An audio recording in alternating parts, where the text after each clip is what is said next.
Dear student, good morning. आप सभी का मैं इस बायोलॉजी क्लास में वेलकम करता हूं।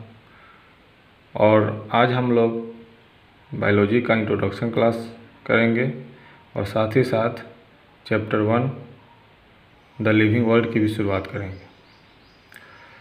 तो आइए देखते हैं बायोलॉजी। जो टर्म है दिया था लेमार्क ने और ट्रेविरेनस ने। बायोलॉजी टर्म दो ग्रीक वर्ड से मिलकर बना हुआ है। जो पहला है बायोज और दूसरा क्या है, लॉजी। बायोज मीन्स होता है लाइफ और लॉजी मीन्स होता है to study. To study of life is known as biology.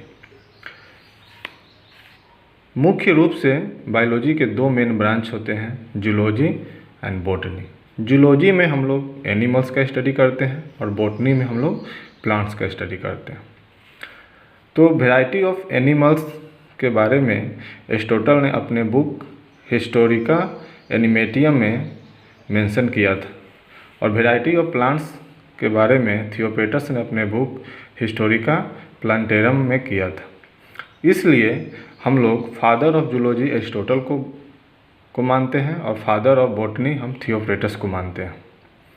और इसके अलावा बायोलॉजी के बहुत सारे ऐसे ब्रांच हैं जिसके बारे में आप लोग पहले से थोड़े बहुत वाकिफ़ हैं और कुछ के बारे में वाकिफ़ नहीं हैं। जैसे कि जेनेटिक्स, जिसमें हम प्लांट्स और एनिमल्स के जीनोटाइप के बारे में स्टडी करते हैं। साइटोलॉजी, जिसमें हम सेल के बारे में स्टडी करते हैं। माइक्रोबायोलॉजी, जिसमें हम लोग माइक्रोब्स के बारे में स्टडी करते हैं। बायोटेक्नोलॉजी, जिसमें हम लोग टेक्नोलॉजिकल एप्लीकेशन करके हम बायोलॉजिकल लाइफ से कुछ यूजफुल प्रोडक्ट आइसोलेट करते हैं।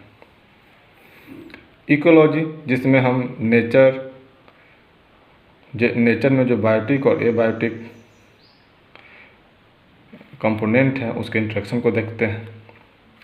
हम इम्यूनोलॉजी में अपने ह्यूमन बीइंग के इम्यूनिटी के बारे में पढ़ते हैं, एनिमल्स की इम्यूनिटी के बारे में पढ़ते हैं। मेडिकल साइंस में हम लोग डिफरेंट मेडिकल रिलेटेड साइंस को पढ़ते हैं।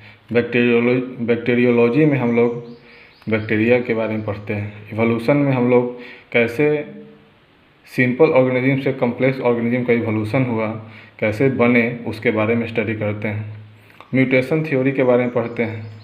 उसी तरह प्लांट फिजियोलॉजी के बारे में भी हम लोग इसमें पढ़ते हैं। एनिमल फिजियोलॉजी के बारे में पढ़ते हैं। फिजियोलॉजी से मतलब है उसके जो इंटरनल मैकेनिज्म है, इंटरनल जो वर्किंग फंक्शन है डिफरेंट ऑर्गेन के, उसके बारे में स्टडी करते हैं। एनाटॉमी में हम लोग क्या स्टडी करते हैं, उसके इंटरनल स्ट्रक्चर के बारे में स्टडी करते हैं। मॉर्फोलॉजी में हम लोग क्या करते हैं, एक्सटर्नल स्टडी के बारे में, एक्सटर्नल स्ट्रक्चर के बारे में स्टडी करते हैं। और बायोमोलिक्यूल्स में हम लोग जो सेल्स हैं वो कौन कौन से मॉलिक्यूल से बने हुए हैं उसके बारे में स्टडी करते हैं। और साइटोलॉजी और सेल बायोलॉजी सेम है, यहाँ पे दो बार लिखा गया है, सॉरी। फिर हम लोग क्लास 11th में क्या क्या पढ़ना है इसमें अब देखेंगे। क्लास 11th में जो पहला चैप्टर है द लिविंग वर्ल्ड है। फिर हम लोग बायोलॉजिकल क्लासिफिकेशन पढ़ेंगे, उसमें कैसे वैरायटी ऑफ जो 5 किंगडम क्लासिफिकेशन दिया गया था उसमें कैसे कैसे बना और कैसे कैसे उसमें अलग अलग ऑर्गेनिज्म क्लासीफाई किया गया, उसके बारे में पढ़ेंगे। उसके बाद प्लांट क्लासिफिकेशन पढ़ेंगे, जैसे उसमें Thallophyta, bryophyta, pteridophyta, gymnosperm, angiosperm, ये सभी के बारे में हम लोग पढ़ेंगे। उसी तरह एनिमल क्लासिफिकेशन में हम लोग पढ़ेंगे पोरीफेरा से लेकर उसके कॉर्डेटा तक पढ़ेंगे। मॉर्फोलॉजी में हम लोग मॉर्फोलॉजी ऑफ फ्लावरिंग प्लांट का जो एक्सटर्नल स्ट्रक्चर है उसके बारे में पढ़ेंगे। एनाटॉमी में हम प्लांट और एनिमल दोनों के बारे में पढ़ेंगे। सेल बायोलॉजी पढ़ेंगे और बायोमोलिक्यूल से भी पढ़ेंगे और साथ साथ प्लांट फिजियोलॉजी और एनिमल फिजियोलॉजी भी पढ़ेंगे। तो आप सभी का